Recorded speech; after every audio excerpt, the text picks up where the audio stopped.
মাছ মাংস খেতে খেতে যখন বোরিং হয়ে যাবেন তখন টমেটো দিয়ে এইভাবে একবার চাপা শুটকি ভুনা করে খেয়ে দেখবেন, স্বাদ ভুলতে পারবেন না। প্রিয় দর্শক, আসসালামু আলাইকুম। আজকে টমেটো দিয়ে চাপা শুটকি ভুনার অসম্ভব মজার একটা রেসিপি শেয়ার করব। এইভাবে চাপা শুটকি ভুনা করলে এত বেশি মজার হয়, একবার বাড়িতে তৈরি করে না খেলে বুঝতেই পারবেন না। চাপা শুটকি ভুনা তৈরি করে নেওয়ার জন্য শুরুতে চুলায় একটা প্যান বসিয়ে হাফ কাপ পরিমাণ সয়াবিন তেল দিয়ে দিলাম। এরপর দিয়ে দিলাম 1 কাপ পরিমাণ পেঁয়াজের কুচি, হাফ কাপ পরিমাণ রসুনের কুচি। চাপা শুটকি ভুনায় কিন্তু পেঁয়াজ ও রসুনের কুচিটা পরিমাণে একটু বেশি দিতে হয়, দিলে কিন্তু খেতে বেশি মজার হয়। পেঁয়াজ ও রসুন কুচিটা দেওয়ার পর তেলের মধ্যে হালকা করে একটু নেড়েচেড়ে ভেজে নিয়েছি। এরপর এখানে স্বাদ মতো লবণ, 1 কাপ পরিমাণ টমেটোর কুচি দিয়ে খুব ভালো করে নেড়েচেড়ে ভেজে নিচ্ছি। চাপা শুটকির এই ভুনাটাতে টমেটো কুচিটা দিলে কিন্তু খেতে খুবই মজার হয়। তবে কেউ চাইলে টমেটো কুচিটা স্কিপও করতে পারেন। টমেটো কুচিটা 2-1 মিনিট ভেজে নেওয়ার পর হাফ চামচ পরিমাণ হলুদের গুঁড়া, 3 চামচ পরিমাণ শুকনো মরিচের গুঁড়া দিয়ে দিলাম। ঝালের পরিমাণটা আপনারা অবশ্যই যার যার স্বাদ মতো দিবেন, যে যেরকম খেতে পছন্দ করেন। তবে চাপা শুটকি ভুনা একটু ঝাল ঝাল হলে কিন্তু খেতে বেশি মজার হয়। হলুদের গুঁড়া ও শুকনো মরিচের গুঁড়াটা দেওয়ার পর তেলের মধ্যে 2-1 মিনিট নেড়েচেড়ে একটু ভেজে নিয়ে এই পর্যায়ে এখানে 1 কাপ পরিমাণ পানি দিয়ে দিলাম। পানিটা দিয়ে সবগুলোর সাথে খুব ভালো করে নেড়েচেড়ে মিশিয়ে নিয়েছি। এরপর একটা ঢাকনা দিয়ে ঢেকে চুলার আঁচটা মিডিয়াম আঁচে রেখে 3-4 মিনিট রান্না করে নিলাম।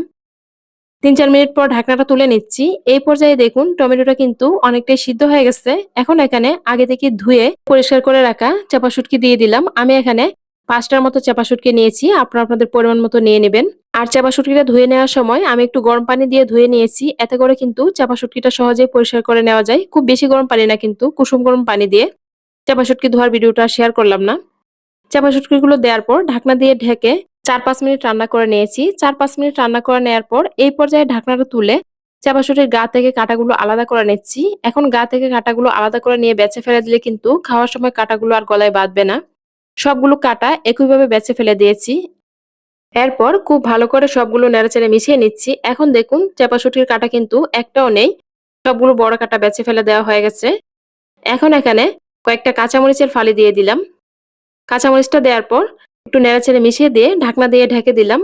যারা চাপা শুটকি ভুনা একটু ঝোল খেতে পছন্দ করেন চাইলে কিন্তু এই পর্যায়ে নামিয়ে নিতে পারেন। আমি আরেকটু শুকনা করে নিব, এজন্য চুলায় আরেকটু রেখে নামিয়ে ফেলবো। চাপা শুটকির এই ভুনাটা কিন্তু একবার তৈরি করে প্রায় 1 সপ্তাহের মতো খেতে পারবেন ফ্রিজের নরমালে রেখে। অনেক সময় ঝাল কিছু দিয়ে ভাত খেতে মন চায়, তো এইভাবে যদি চাপা শুটকি ভুনা তৈরি করে ফ্রিজের নরমালে রেখে দেন তাহলে কিন্তু বের করে নিয়ে খেতে পারবেন খুব মজা করে।